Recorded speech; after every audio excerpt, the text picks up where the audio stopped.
J'ai fait mes baccalauréats à l'UCL en infocom. J'ai fait mes masters en journalisme à l'ULB. Je suis rentré ici chez Rossel l'année passée, en avril.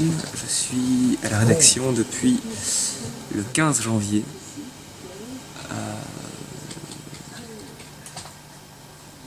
What else? Et qu'est-ce qui a fait que ça a fonctionné pour toi et que tu sois maintenant embauché? Qu'est-ce qui fait la différence? Qui peut faire la différence? Qui peut faire le grand saut où on passe finalement de... Il a fallu que j'accepte de faire la publicité, du marketing et de remplacer des congés de maternité à répétition avant de trouver l'opportunité de débarquer ici.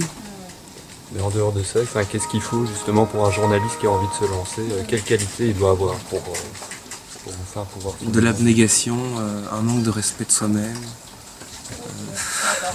de l'abnégation. Je pense pas qu'il faille se persuader que tu sors des études de journalisme pour faire du journalisme avant tout. Il faut avant ça rester ouvert à n'importe quelle opportunité d'emploi.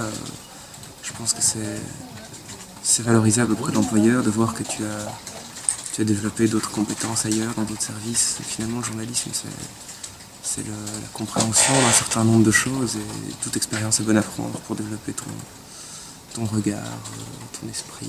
Voilà. Moi, je sais que ce qui a plu dans mon CV, c'est que j'avais travaillé dans un restaurant, j'avais travaillé dans un hôtel à l'étranger, j'ai fait beaucoup de jobs manuels,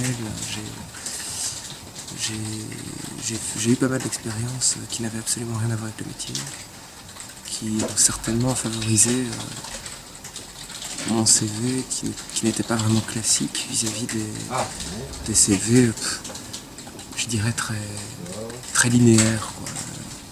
Formation de journaliste, j'ai envie de devenir journaliste maintenant, tout de suite. On vous propose un post marketing, ah non, moi je veux faire du journalisme.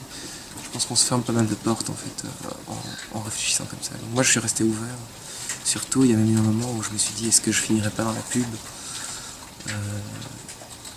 Voilà, il faut se créer nos propres opportunités, nos propres occasions.